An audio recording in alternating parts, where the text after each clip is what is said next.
अब तक क्या कुछ सामने आ चुका है। प्राचीन सनातनी धर्म स्थलों की बात करें या फिर बात करें उन स्थल की जिनकी खोज की जा रही है, लगातार इनके खुलासे हो रहे हैं। संभल में आखिर क्या क्या सबूत अब तक सामने आ चुके हैं, एक एक करके आपको बताते हैं। चाहे बात कूपों की हो या फिर बात करें कुएं की, तमाम वो चीजें सामने आ चुकी हैं जो इस बात का सबूत दे रही हैं कि वहां पर इतिहास में क्या था। फिलहाल एएसआई सर्वे जारी है और जांच चल रही है। प्राचीन सनातनी धर्म स्थलों की बात हो या देवस्थलों की बात हो, देवस्थल की खोज वहां पर अब की जा रही है। एएसआई की टीम जांच में जुटी हुई है और यह पता लगाने की कोशिश की जा रही है कि आखिर वहां पर क्या है। जहां पर बुलडोजर का इस्तेमाल, जेसीबी का इस्तेमाल नहीं हो सकता है, वहां पर स्पेशल मशीन्स मंगाई जा रही हैं जिनसे खुदाई की जा रही है और ये कोशिश की जा रही है कि सबूतों को जुटाया जा सके।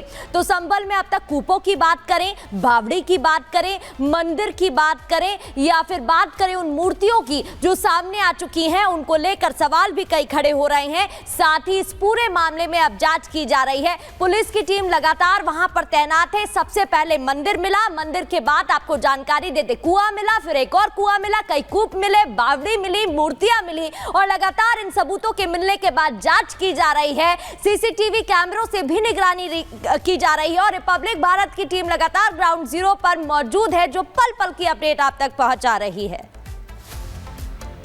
तो लगातार संभल में जो चंदौसी है वहां पर बावड़ी में खुदाई का काम जारी है, जिसमें एक सुरंग भी मिली है और ये दावा किया जा रहा है कि जो सुरंग का दूसरा हिस्सा है वो एक मंदिर में जाकर के खुलता है। लेकिन चूंकि डेमोग्राफी बदली, इसलिए आज उस मंदिर की स्थिति भी जर्जर हो चुकी है।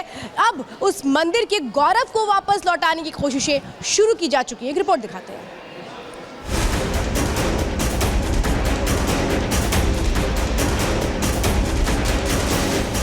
संभल में सनातनी मंदिरों के उद्धार की कवायद,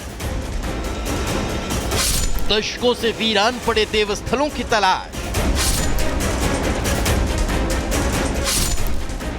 योगी की मुहिम, बावड़ी, कुएं और मंदिर सब होंगे कब्जे से मुक्त। शाही जामा मस्जिद के सर्वे से शुरू हुआ सनातनी सबूतों की तलाश का दायरा अब संभल के दूसरे हिस्सों तक जा पहुंचा। जांच और तलाश जैसे जैसे आगे बढ़ रही है, जिले में भुला दिए गए मंदिरों की संख्या लगातार बढ़ती जा रही है। अवैध निर्माण, अतिक्रमण और हिंदुओं के पलायन की वजह से दर्जनों मंदिर खंडहर बन चुके हैं। पुराने दस्तावेजों में दर्ज कुछ ऐसे मंदिरों का पता चला है जो इतिहास में तो दर्ज हैं, लेकिन इसके बारे में खुद स्थानीय लोगों को भी जानकारी नहीं। संभल का बांके बिहारी मंदिर भी इसी तरह का प्राचीन मंदिर है। खंडहर हो चुके इस मंदिर के जीर्णोद्धार की उम्मीदें एक बार फिर से जाग उठी हैं।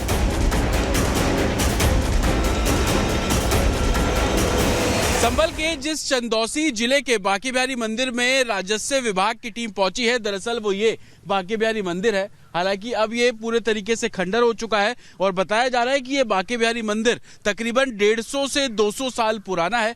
इस मंदिर में भगवान बांके बिहारी की पूजा की जाती थी और एक शिवलिंग भी था। इसी कारण से इस मंदिर का नाम बांके बिहारी महादेव मंदिर के नाम से जाना जाता था। लेकिन हिंदू परिवारों का जब पलायन यहाँ से शुरू हुआ तो ये भी कहा जा रहा है कि जब हिंदू परिवार यहाँ से निकले तो इस मंदिर में जो प्रतिमाएं थी, बांके बिहारी जी की जो प्रतिमा थी और जो शिवलिंग था, वो परिवार अपने साथ लेकर निकले। उसके बाद से ये मंदिर पूरे तरीके से खंडहर हो गया। संभल हिंसा के बाद जिला प्रशासन लगातार ध्वस्त और खंडहर हो चुके मंदिरों की तलाश कर रहा है। तमाम कुओं, बावड़ियों की पहचान कर उन्हें फिर से जीवित करने की कवायद की जा रही है। चंदौसी में सैकड़ों साल पुरानी बावड़ी मिलने के बाद प्रशासन को इसी इलाके में मौजूद बांके बिहारी मंदिर का भी पता चला है।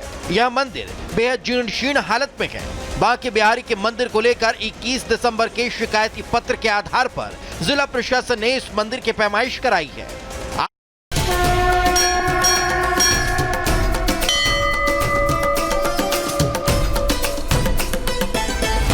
आस्था के महाकुंभ को अब 1 महीने से भी कम का वक्त रह गया और ऐसे में किस तरह से वहां तैयारियां जोरों पर है ताकि श्रद्धालुओं को कोई दिक्कत ना आए, इसके लिए बाकायदा रास्ते बनाए जा रहे हैं, टेंट सिटी का निर्माण किया जा रहा है और कैसे श्रद्धालुओं की हर सुविधा का खास ख्याल रखा जा रहा है, इस रिपोर्ट के जरिए समझाते हैं।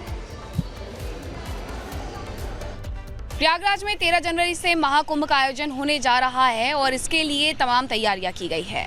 जेटी बनाई गई है और इन जेटी को अरेल घाट पर तैनात किया गया है। यहाँ पर जो भी वीआईपी आएंगे वो इस जेटी में सवार होकर के संगम में जाकर के डुबकी लगा सकते हैं।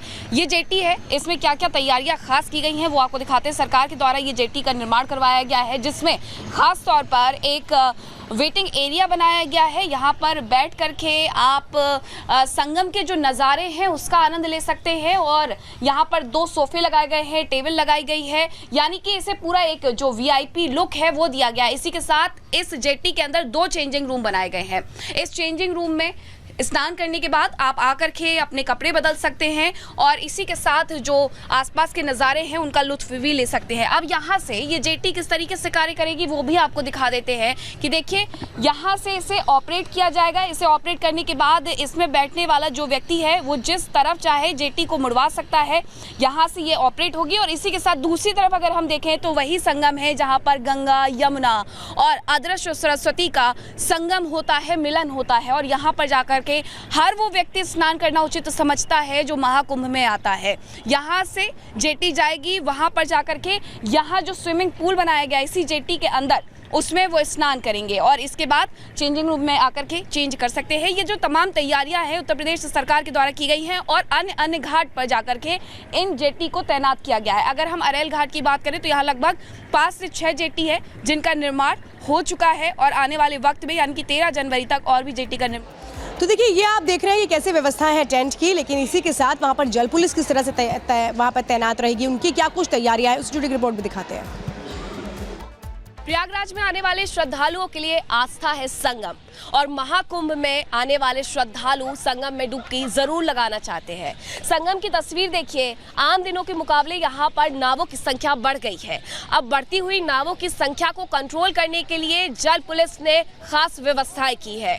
यहाँ पर संगम में डायवर्जन लगाया गया है ताकि जो ट्रैफिक है नाव का उसे कंट्रोल किया जा सके और इस ट्रैफिक को कंट्रोल करने के लिए बाकायदा एक लाइन बनाई गई है नावों के आने की और दूसरी लाइन बनाई गई है नावों के वापस आने की। अब ये नाव जो चलती है घाट से वो जाती कहाँ है वो भी आपको दिखा देते हैं। उस तरफ संगम है जहां पर आपको सिर्फ झंडे नजर आ रहे हैं और यहीं पर पहुंच करके श्रद्धालु आस्था की डुबकी लगाते हैं। वो संगम जहां पर मिलन होता है गंगा, यमुना और सरस्वती का। यहाँ से घाट से नाव पे सवार होकर के श्रद्धालु जाकर के संगम में डुबकी लगाते हैं और वहां से वापस आते हैं। ये कहा जा रहा है कि महाकुंभ आने तक लगभग 5000 नावें उतर चुकी होंगी संगम में और संगम में जब नावों की संख्या इतनी ज़्यादा होगी तो आखिरकार उन्हें कैसे कंट्रोल किया जा सके, उस ट्रैफिक को कैसे कंट्रोल किया जा सके, इसीलिए बाकायदा यहाँ पर डायवर्जन लगाया गया है और डायवर्जन के माध्यम से यहाँ होने वाले ट्रैफिक को कंट्रोल किया जाएगा।